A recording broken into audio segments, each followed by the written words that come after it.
ఒక రెండు విషయాలు మాట్లాడొచ్చా? ఓకే, ఒక విషయంలో ఒక రెండు క్వశ్చన్లు అడగాలనుకుంటున్నాం. సబ్ క్వశ్చన్స్ ఉన్నాయి మాకు. దీనికి మీరు సూటిగా సమాధానం చెప్పాలి. ఇద్దరు పేర్లు చెప్తాను, వాళ్ళల్లో మోస్ట్ హ్యాండ్సమ్ ఎవరు అనేది మీరు చెప్పాలి. ఏ డాక్టర్ ఎం మోహన్ బాబు గారు, బి విష్ణు మంచు గారు. ఈ ఇద్దరిలో కల్లా ఎవరు మోస్ట్ హ్యాండ్సమ్? మోస్ట్ హ్యాండ్సమ్ నీ పేరు చెప్తాను అనుకున్నావు కదా, Vishnu. Most handsome boy on the surface of earth. అలా ఎలా చెప్పేశారు సార్? ఇంకేం అడుగుతావు? ఒకవేళ కనుక మోహన్ బాబు గారు సినిమాల్ని మిమ్మల్ని హీరోగా పెట్టి రీమేక్ చేస్తే ఈ 3 సినిమాల్లో నుంచి మీరు ఏ సినిమాలో చేయాలనుకుంటున్నారు? ఎందుకు? A Alludu Garu, B Pedarayudu, C Assembly Rowdy. Assembly Rowdy. ఎందుకు? ఎప్పుడో చేసేవాడిని నన్ను. అసలు అసెంబ్లీ రౌడీలో ఫస్ట్ నన్నే అడిగారు, నేను రిజెక్ట్ చేశాను. ఎందుకంటే అది పూర్ సబ్జెక్ట్, దాని గురించి పెద్ద మనకెందుకు అనుకున్నాను. బట్ మోహన్ బాబు గారు వచ్చి రిక్వెస్ట్ చేసి నేను చేసుకుంటాను, దయచేసి నాకు ఆ అవకాశం కల్పించండి. ఇంటికి వచ్చి ప్రాధేయపడితే ఏం చేస్తావు సుమా? సార్, దీని వెనకాల ఇంత కథ ఉందా? ఇప్పటి వరకు మాకు తెలియలేదు. యమదొంగలో కూడా ముందుగా మిమ్మల్ని అనుకున్నారంట. యమదొంగ నన్ను అడగలేదు, ఎందుకంటే ఆ యముడు అట్లాంటి క్యారెక్టర్లకు ఆయన సరిపోతాడు. బయట సరిపోతాడు, సినిమా సరిపోతాడు. Okay sir, critical question. Mohan Babu గారిలో మీకు క్రిటికల్ క్వశ్చన్ నీకా నాకా? Answer sir, answer. Mohan Babu గారిలో మీకు నచ్చే ఒక విషయం, నచ్చని ఒక విషయం, రెండు. నచ్చే విషయం లేదు, నచ్చని విషయం లేదు. అసలు మోహన్ బాబే నచ్చడు నాకు. Yes sir, what are you talking? పోతాను అనుకున్నారు సార్, నేను అవాక్కయ్యాను. నువ్వు అవాక్కైనా నాకేం అభ్యంతరం లేదు, కానీ మోహన్ బాబు నాకు నచ్చడు. ఎందుకు సార్? రీజన్స్ చెప్పాలా?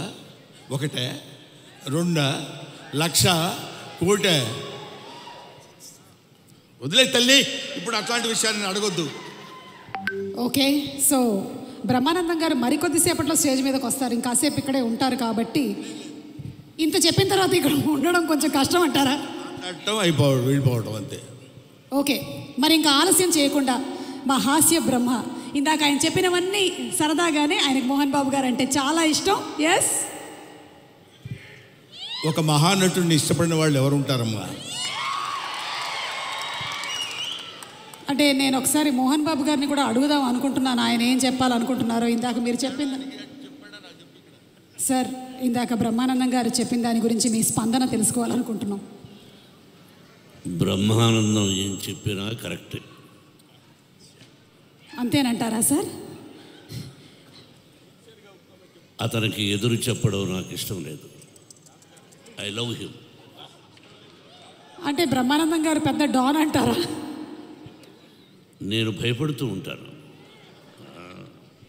బ్రహ్మానందం గారంటే మోహన్ బాబు గారు భయపడుతున్నారంటే ఇంకా నేను బ్రహ్మానందం గారంటే భయపడ్డు, నిజానికి భయపడతాడు.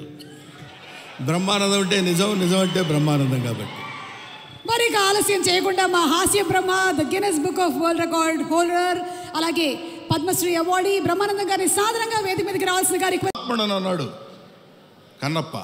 అటువంటి వాడిని కూడా మార్చి తన వైపు తిప్పుకొని, ఒరే నన్ను ఆశ్రయించు, నీకెవడో దిక్కులేనప్పుడు నేనున్నాను నీకు. ఎందుకంటే ఇంకా ఆయన గురించి చెప్పాలంటే అద్భుతమైన విషయాలు ఎన్నో చెప్పొచ్చు. అందరూ కాదని కింద పడేస్తే చనిపోయిన శరీరాన్ని నేనున్నాను రా నీకు అని అక్కున చేర్చుకునేటువంటి మహానుభావుడు ఆ పరమేశ్వరుడు శివుడు. ఎప్పుడు వద్దొద్దు అయిపోయాడు తీసి పడేయండి కింద అంటాం మనం, మన ఇంట్లో వాళ్ళనే మనం అంటాం. అటువంటి వాళ్ళని అందుకనే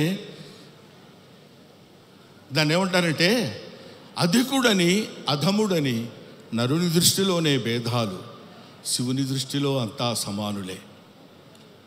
కాబట్టి అక్కడ ఇచ్చట అస్పృశ్యత సంచరించుటకు తావే లేదన్నాడు జాషువా. ఇక్కడ అబ్బాయి నేను వీడు ఫలానా క్యాస్ట్ నేను ముట్టుకొని వీడిని ముట్టుకొని అని ఉండదు.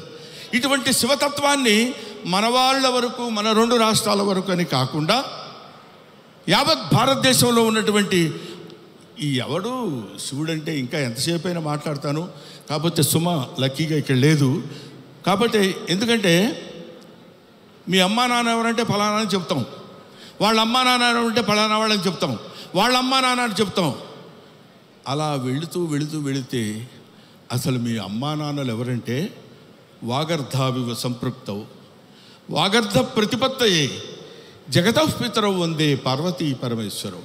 జగత్తుకే తల్లిదండ్రులైనటువంటి వాళ్ళు పార్వతీ పరమేశ్వరుడు. ఆ పార్వతీ పరమేశ్వరుల యొక్క అంశ చేత నానా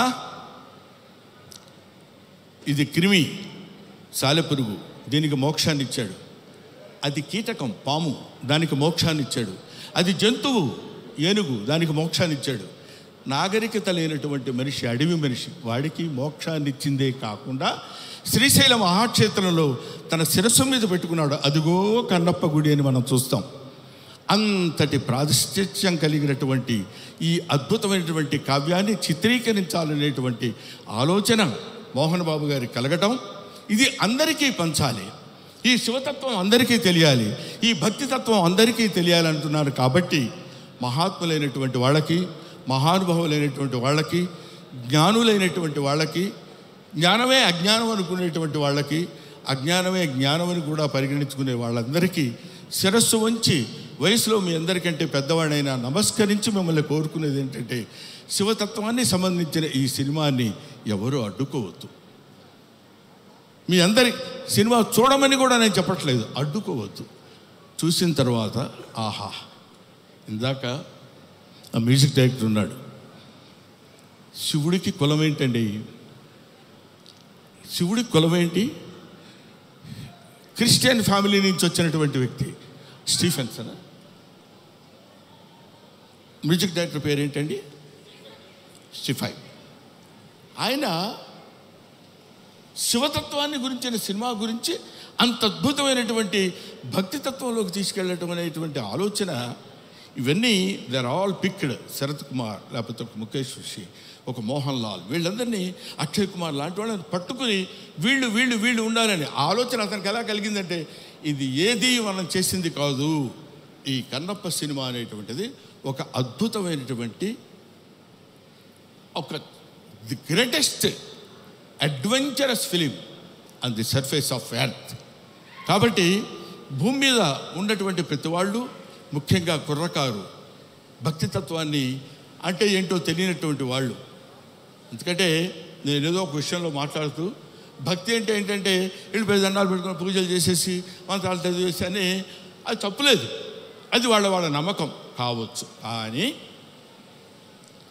మనకి జన్మనిచ్చినటువంటి దేవుణ్ణి నిరంతరం, అదే కన్నప్ప సినిమాలో ఒక పాటలు చూశాను నేను, అన్నం ముద్దలో దేవుడిని చూస్తాడు, సగం నరకబడిన కొయ్యలో దేవుడిని చూస్తాడు, ప్రతి చోట దైవాన్ని దర్శించుకునేటువంటి స్థితిని కల్పించటమే భక్తి. అటువంటి భక్తితో జీవితాన్ని ప్రసాదించి, పాంచభౌతికమైనటువంటి జీవితాన్ని ప్రసాదించిన ఆ భగవంతుడికి చిరస్థాయిగా కృతజ్ఞతతో ఉండటమే భక్తి. అటువంటి భక్తి రసమైనటువంటి సినిమాని నిర్మించి మనందరికీ పంచుతున్నటువంటి మంచు మోహన్ బాబు గారికి, మంచు విష్ణు గారికి నా హృదయపూర్వకమైన నమస్కారాలు తెలియజేసుకుంటూ, ముఖ్యంగా ఈ సినిమాలో నటించినటువంటి ప్రభాస్ గురించి చెప్పాలి.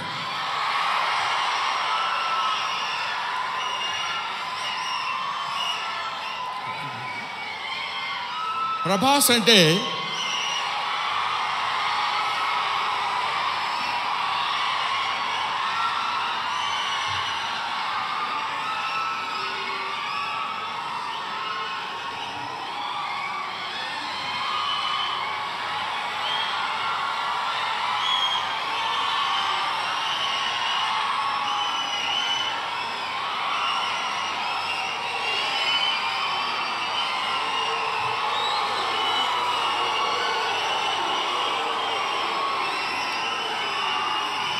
ప్రభాస్ అంటే ప్రభాస్ అది ఇంకా ఆపండి. ప్రభాస్ గురించి చెప్పాలి ఈ సినిమాలో. ఆయన ఒక ప్రపంచం గర్వించదగినటువంటి నటుల్లో ఇప్పుడు ఒకడు ప్రభాస్. ఈ సినిమాలో ఆయన ఎందుకు అంగీకరించాడంటే, సినిమాలో ఆయన డబ్బు కోసం అంగీకరించలేదు. ఏదో ఈ సినిమాలో ఒక అద్భుతమైన క్యారెక్టర్ చేయాలని ఆయన అంగీకరించలేదు. ప్రభాస్ ఒక మానవతా విలువలు కలిగిన మనిషి, ఒక మంచి మనిషి. ఎవరైనా ఏదైనా చేయిజాప అడిగితే కాదనేటువంటి వ్యక్తి కాదు ప్రభాస్. ఎవరైనా అద్భుతమైనటువంటి స్థితిలో ఉండి ఇది నాకు కావాలి అని అడిగినప్పుడు, ముఖ్యంగా ఆ విషయంలో చెప్పాలంటే మోహన్ బాబు గారికి అత్యంత సన్నిహితుడు. మోహన్ బాబు గారు ఎలాంటి వాడంటే, ఓ చిన్న ఆల్కహాల్ లాంటి వాడు, అలవాటైతే వదిలిపెట్టలేం. అలాగే ఎంతో మోహన్ బాబు గారి మత్తులో, మోహన్ బాబు గారి ప్రేమలో మునిగి తేలినటువంటి వ్యక్తి కాబట్టి ప్రభాస్ ఈ సినిమాలో చేశాడు. అరే మోహన్ బాబు గారి ఎంట్రీ చూశారు కదా, అతను స్టీఫెన్ కూర్చున్నాడు, మ్యూజిక్ డైరెక్టర్. ఆ మోహన్ బాబు గారి ఎంట్రీ అలా పెడితే ప్రభాస్ శివుడి చేత ప్రకాశవంతంగా పెరిగేవాడు, 6 అడుగుల అందగాడు. అతను విగ్గు పెట్టుకుని అలా వస్తున్నప్పుడు ఒళ్ళు గగురు పొడిచి వీర తాండవం, శైవ తాండవం చేసేటువంటి విధంగా ఆ సినిమాలో నటించాడు ప్రభాస్. నేను చూశాను.